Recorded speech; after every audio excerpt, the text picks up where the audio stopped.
concept of a secant is really just a line segment connecting 2 points on a curve. Right? So I can bring you to the general form of that, the arbitrary curve connected by 2 points. Those 2 points were designated by particular values. Right? We had, I think it was -3, 9, and then a variety of endpoints on the other side, like 1, 1, 3, 9, 2, 2, I think was, 2, 4 was another one of them, 0, 0, things like that. But we want to be able to work in general terms, right? Which means that our first value wants to be as general as it can be. Now, every coordinate in space, in two-dimensional space anyway, can be represented by x comma y. But if you're dealing with a function, some unknown function, doesn't matter what the function is, we call that function y equals f of x. All right? We're designating an equation y equals something, in terms of x, most likely. But we're specifying that that equation is also a function by calling it f of x. All right? So that's what the notation y equals f of x means. It was probably thoroughly explained to you why you replaced y with f of x years ago. It just might have been before you were ready for it. All right? So when you think about y and f of x, you probably think of f of x as just another name for y. And y is just, look, you see y equals, okay, swap it out for f of x equals, and vice versa. All right, but what we're saying here, when we write y equals f of x, is we have some relation, y equals. But more specifically, that y is a function of x. I'm actually reading the notation there. Y is means equals, a function of x. All right, now that function of x could then be whatever. This one is probably some kind of cubic. Like it could be y is equal to f of x, which in turn is equal to 3x cubed minus 2x squared, something elaborate, but it is some function of x. Right? So what that allows me to do is expand my coordinate system to state that any coordinate that falls on the curve can now be written as x comma f of x. All right? This would be any coordinate, well, any set of coordinates, but I'll write coordinates on the curve. All right? So any coordinates on the curve can be written as x comma f of x. All right, so what I'll do is I'll just call my first endpoint. I have my line segment. I'm going to call the first endpoint, I'm going to call that x comma f of x, because any coordinates on the curve can be represented by that. So x comma f of x would be my first one. Now, in the activity, we discovered that we could represent a second coordinate based off of its horizontal distance, or the horizontal distance separating it from the first coordinates. All right. So I'm going to take some movement h to the right.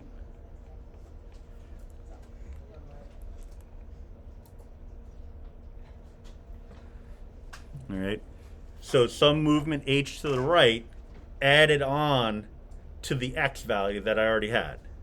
All right. That's going to give me a new x coordinate. I started off with a horizontal displacement of x. I'm now tacking on an additional h. So my x coordinate would be x plus h.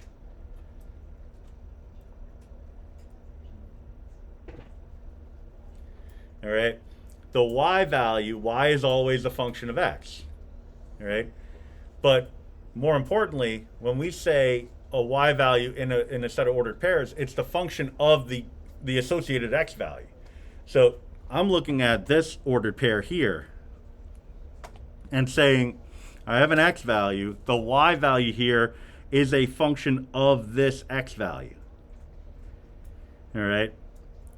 So it would make sense that in this case, the y value would be a function of this x value.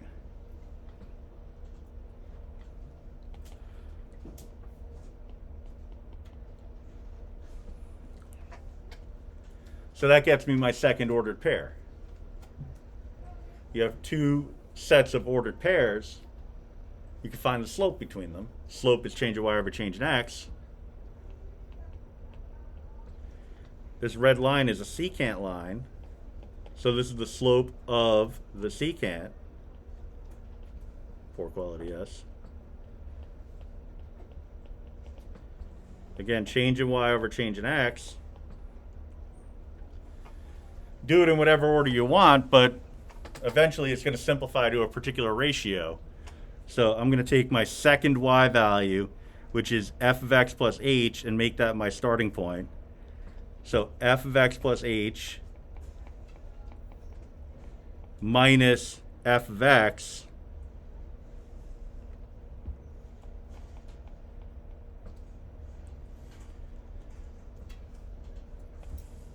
all over, then I would find the difference between, the change in x, so the difference between the corresponding x values. So x plus h and x. So x plus h minus x.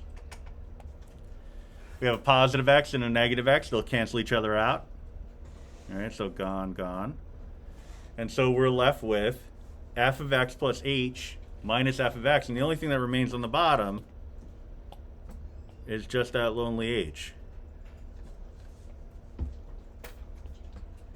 All right, so f of x plus h minus f of x, bless you, all over h would represent the slope of the secant line. All right, and that's something that you talked about in pre-calc. I don't know that you got this explanation, though. All right, I mean, in theory you did, and even if you did, I don't know if it stuck with you. Things are always a little bit easier the second time around. But what we would have to do, as you discovered in the activity, is apply a limit to this in order to find the instantaneous rate of change. But what we need to do, because with the activity, we focused on a numerical approach, we need to now transition to an analytic approach. Analytic approaches involve the algebra of calculus. All right, so we have to work with entire functions rather than just particular values. All right, so this is our difference quotient.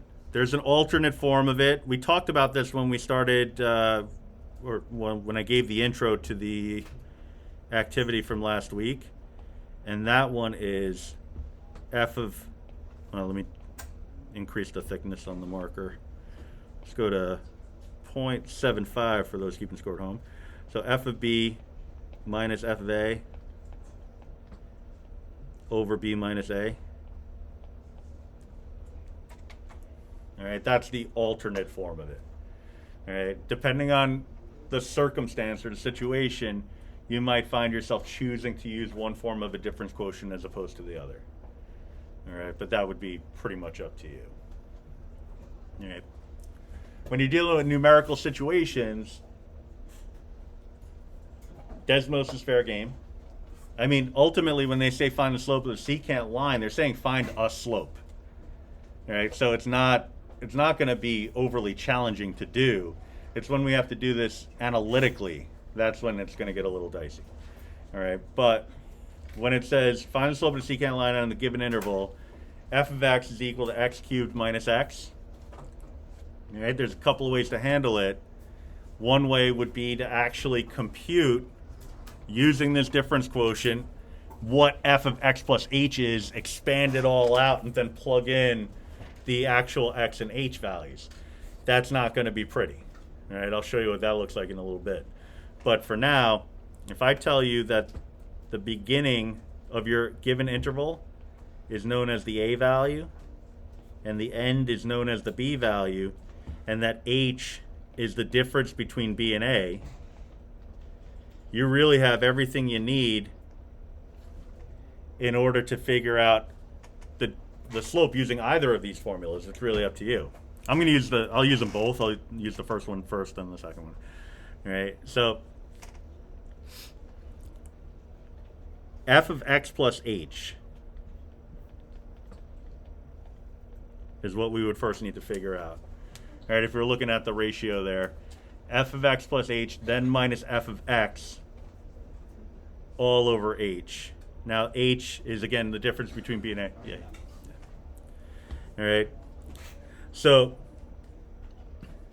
the x value, it would be the starting value. All right. So where x is the start of the interval. All right. So when you're dealing with the ordinary difference quotient, x and a are really thought of as the same thing. All right. So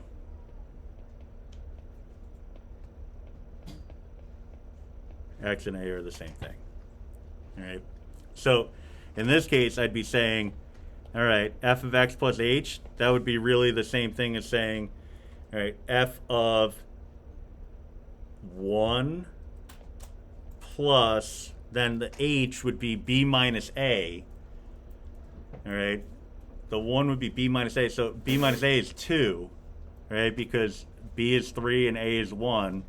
So that would give you a 2, which would give you a result of 3. All right. So indirectly, it's telling us that f of x plus h corresponds with f of b. All right. They're essentially giving us the same thing. All right.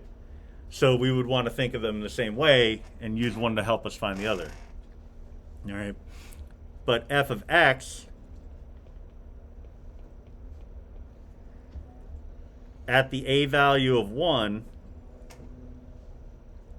we would want to be thinking of, oh, sorry, time out.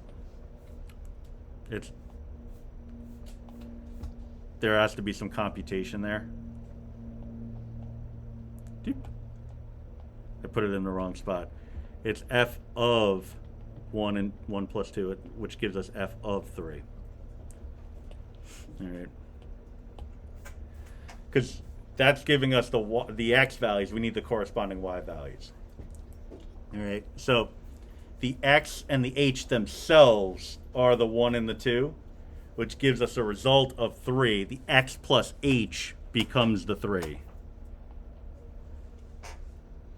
We still need to plug that into the function to get the corresponding y value. All right. So that would be 3 cubed minus 3, which would be 24. All right. Now, if we're assuming that x is going to be the a value, then we're looking for f of 1, which would be 1 cubed minus 1, which would be 0.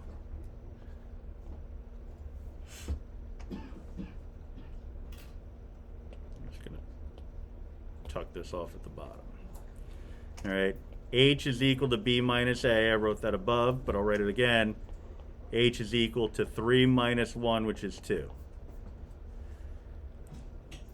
So we have all the little ingredients here to help us figure out the thing that we're trying to figure out, which is the slope. But again, it's very complicated to use this method, because if you're looking for change in y over change in x, there's much easier ways to do it. All right, but we need this technique to help us to do it in the way that we, again, I mentioned it before, analytically, which is the technique that involves working with the function in its most general form without plugging in any numbers. All right, so we're getting to that, but before we get there, let's just finish this one up. F of x plus h minus f of x all over h would become 24 minus 0 over 2. All right, so the f of x plus h part of it is the 24. The f of x part of it is the 0, and then the h is the 2. And so you get a result of 12 in literally the most roundabout way that you could ever possibly imagine. All right, so clearly we don't want to spend too much time doing it that way, but I had to do it at least the one time.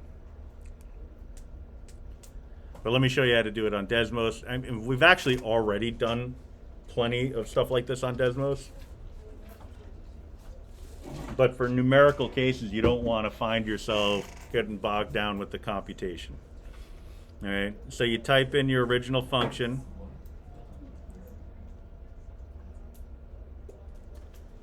F of x is equal to x cubed minus x.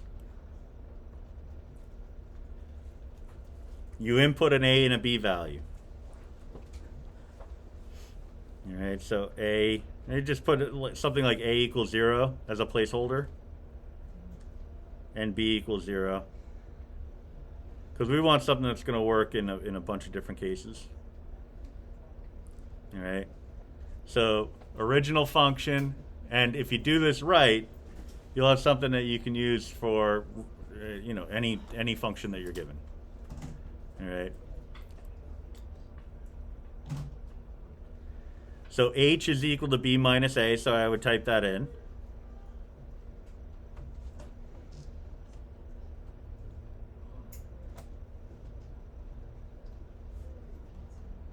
All right, and that should be a logical relationship. All right, I'm saying here that a and b are 0, for example, and then following that up with h is equal to b minus a, so that should also be 0. So if I move my a to a negative 10, negative 10 minus 0 should give me a negative 10, so h checks out. I can move this wherever I want, and this relationship is always going to check out. All right. So then what I would do is type in, I could do this a couple of different ways, but I'll first type in the fraction, f of x plus h,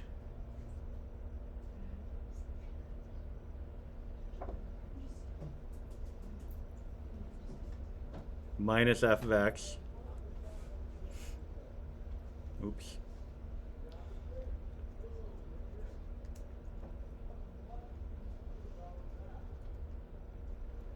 and what it's going to do is create a function, all right, which is kind of interesting, but it's also a good thing because that's what we're working towards. There's this concept that we're going to get to that involves us finding functions that represent rates of change of other functions, right? Entire functions, right? So there's a lot going on there, but this is sort of the beginning of it.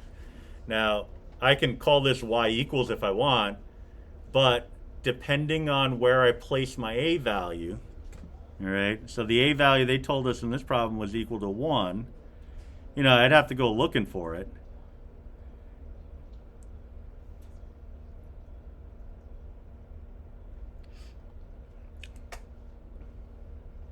Wherever the heck it is. So 1 would be up here. Now, it's giving me this ridiculous number, but if you think about it, I mean, I don't have my a and b values placed the way they told us in the problem. So it's just giving me arbitrarily decided upon values. Or really, I just slid it wherever. So if I slide my slider to the appropriate interval that they gave us, 1 to 3,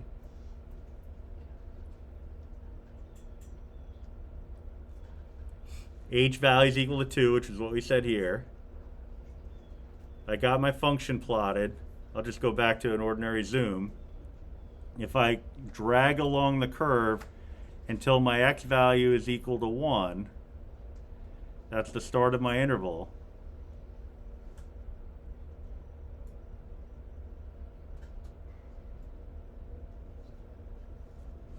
I get a result of 12, which is what the computation told me it would be. All right. We figured all that out. But now you have something difference quotient wise that's already kind of saved for you and ready to rock and roll. All right. Now, if you want something that's a little bit more user friendly in terms of just spitting out the answer, because you won't always need the function, but you will, in a lot of cases, just need the answer. The alternate difference quotient is very friendly. All right. F of b minus f of a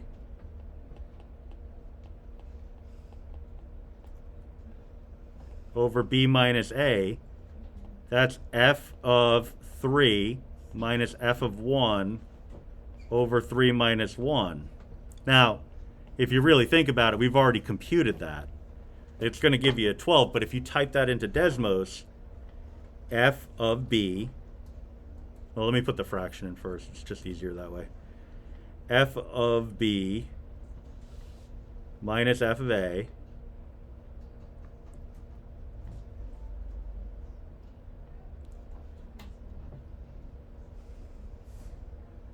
over b minus a. So that'll just spit out the 12. Yeah.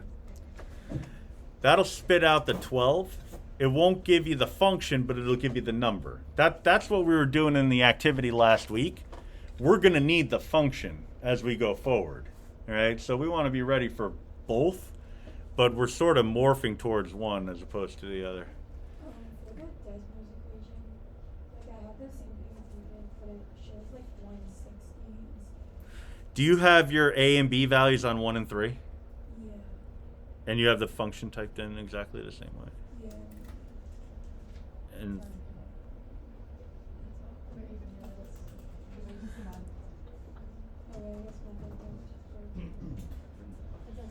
was it little typo? Yeah. Oh, okay.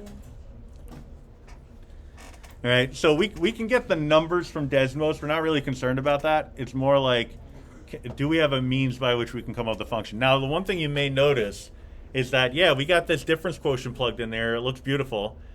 It's wonderful. It also is dependent. The nature of the difference quotient is dependent on where the b value is. It's dependent on, if I can get the slider to work, it's dependent on where the a value is.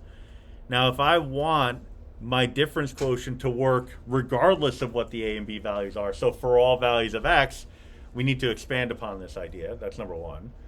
All right. The other thing is, yeah, it created a graph, but it didn't tell us the equation of that graph. All right, we need the equation. All right, now, looking at this, I'd say safe bet it's a parabola. And I could probably come up with an example where it's like a clean enough parabola where you could look at it and say, I think I could come up with the actual equation just by looking at it. Like this one, for example. That's probably y equals x minus 1 squared, maybe some other kind of coefficient in front. But, you know, you don't want to have to guess and check in order to come up with a function. So we need another method. All right.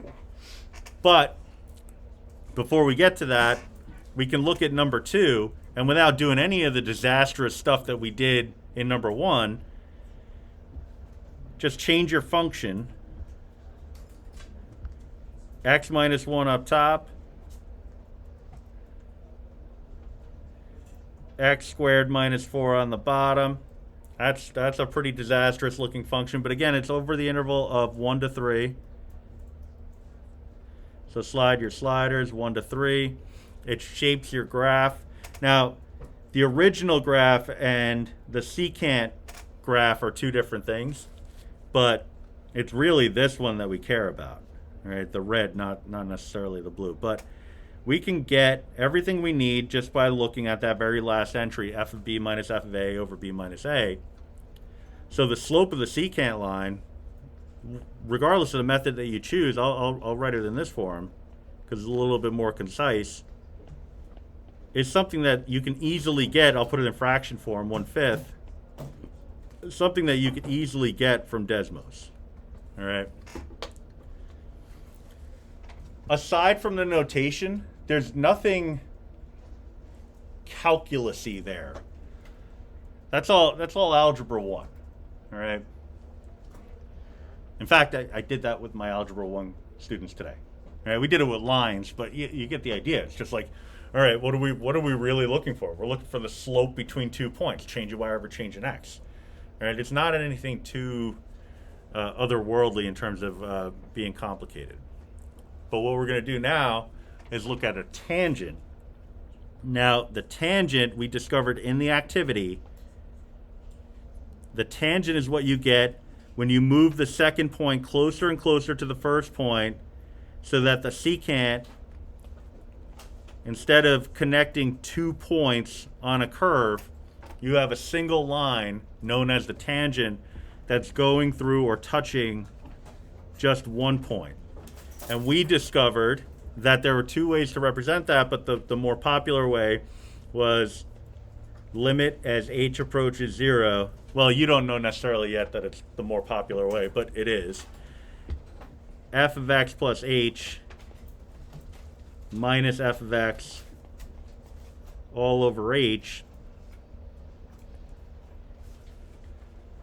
But again, the difference between this and your secant is the presence of the limit in front. All right, so now we're building towards something more calculus oriented. All right, the alternate definition, we had f of b minus f of a over b minus a. Slight variation to that. All right, so if you have a single point that you call x comma f of x, and then you have another point floating out in space, you can call that second point x plus h comma f of x plus h, like we did on the last page, or you could just give it a new identity. Instead of x comma f of x, we could say something comma f of that same something. Like in this case, I'll call it a comma f of a. All right, to overuse a letter. All right. So just a slight tweak on the alternate difference quotient would be f of x minus f of a over x minus a. All right. When you find the slope between 2 points, you can go in either direction, first point to second or second point to first. I'm just choosing to go in this order because it keeps the x variable in front. It reduces the risk of messing up the algebra because of distributing a negative. All right. And so what we would want to do is have one of two things happen when we're finding the slope of a tangent in this context. One, I would want my point A to move ever closer to my point X.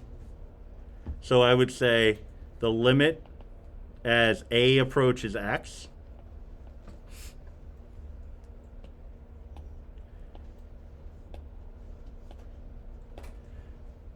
Or I could have it go the other way, where my first point is moving ever closer to my second point. In which case I'd have a tangent. I'm just going to extend my curve here a little bit.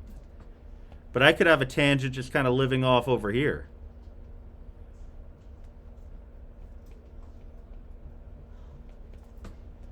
Right? You could have a tangent at any point along the curve. And in fact, our goal here is to find the slope of the line tangent to an arbitrary function at any point along that function. It doesn't matter what the point is. What we come up with will work regardless of what the x value is. So I could say the limit as x approaches a also.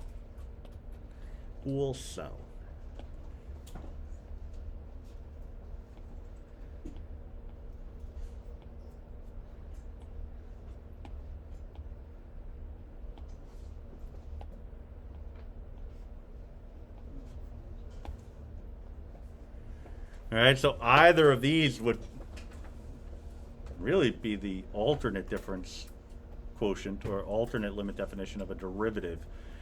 So new term here, derivative, actually stands for a bunch of different things, but they all mean the same thing. Stands for slope of the tangent line.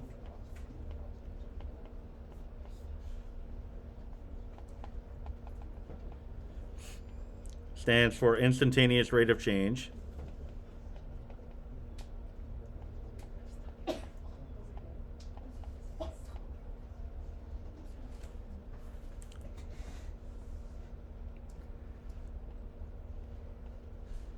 And another word for derivative is, or to find a derivative, is to differentiate. All right. So when you're finding a derivative, you're differentiating, you're finding an instantaneous rate of change, you're finding the slope of the tangent line. All right. What I've told people is when in doubt, just assume from this point on in this course that regardless of the terms that I'm using, that I'm probably asking you to find the derivative. All right. Whatever that entails in terms of the problem and level of difficulty, etc. But that's generally what I'm asking you to do, because all these different things, they all mean the same thing, and that is derivative. And like to get into very briefly why that's the case, it's just different cultures at different periods in time, at different locations, all discovered this same truth of mathematics. And so they all gave it their own name. It got translated into different languages, and here we are with a bunch of different names for the same thing.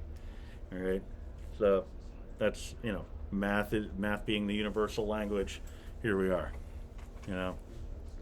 So I say limit definition of derivative. I'm saying limit definition where you're differentiating, limit definition where you're finding the instantaneous rate of change, or limit definition where we're finding the slope of the tangent line. Okay. So in number 3, find the instantaneous rate of change for any point at which x cubed minus x exists. All right. So that's honestly, that's a pretty crunchy one. Let's do number 4 first, because that one involves you cubing out a binomial. And I didn't wake up this morning today thinking I wanted to review Pascal's triangle again. So let's actually do number 4. It's asking the same question. We'll do number 3 tomorrow.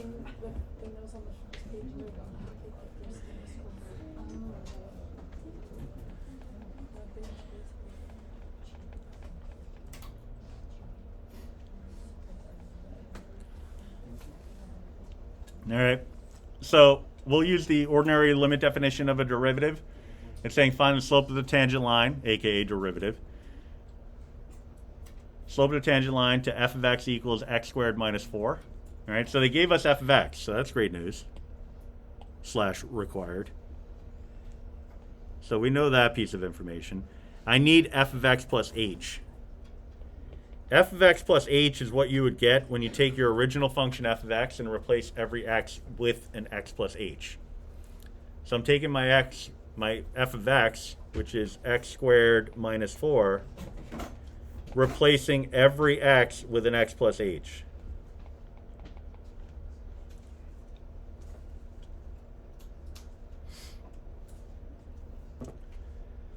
Then I'm going to distribute it all out, which is why I chose to do this problem first as opposed to the previous one, because the previous one would have involved us cubing this out and it wouldn't have been fun.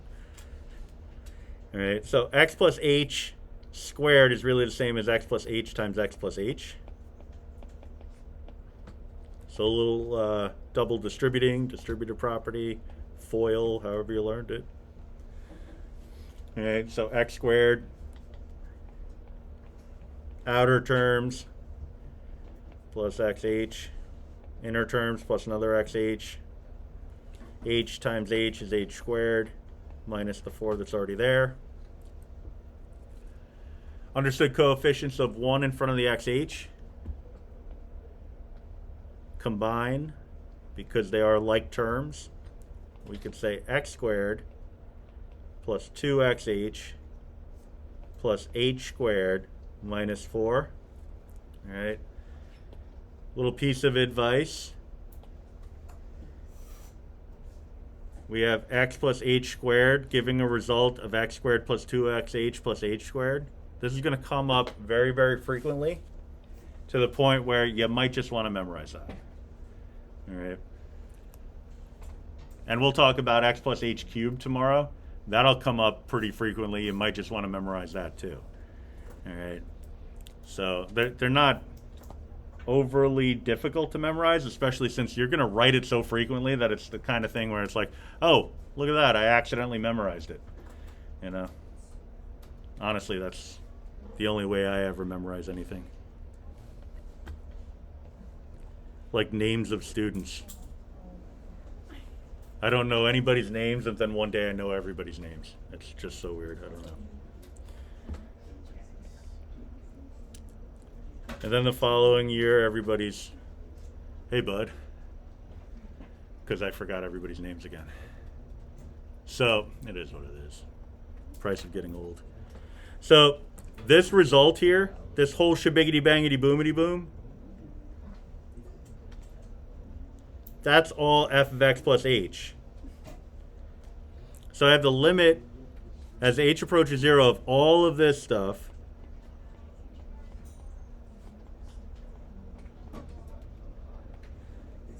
minus the original function, which is, so minus x squared minus 4, all over h. So then we simplify.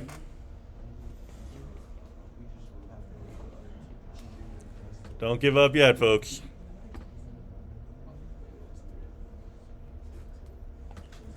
So we have x squared minus another x squared, those are going to cancel.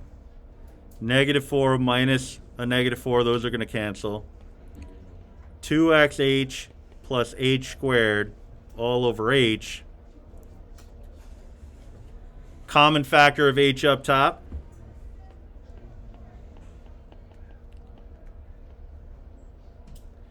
Cancels with the h on the bottom.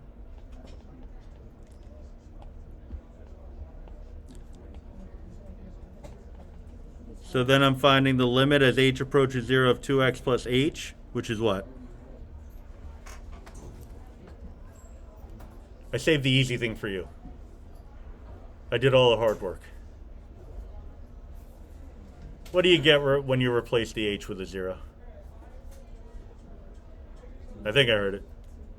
2x, yeah. All right, and so what this is the slope of the tangent line.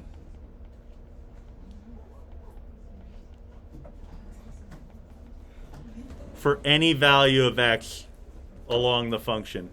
So if I know the location along the function, the desired location along the function, I now have a method by which I can determine the slope at that point, all right, without having to do the work every single time, all right.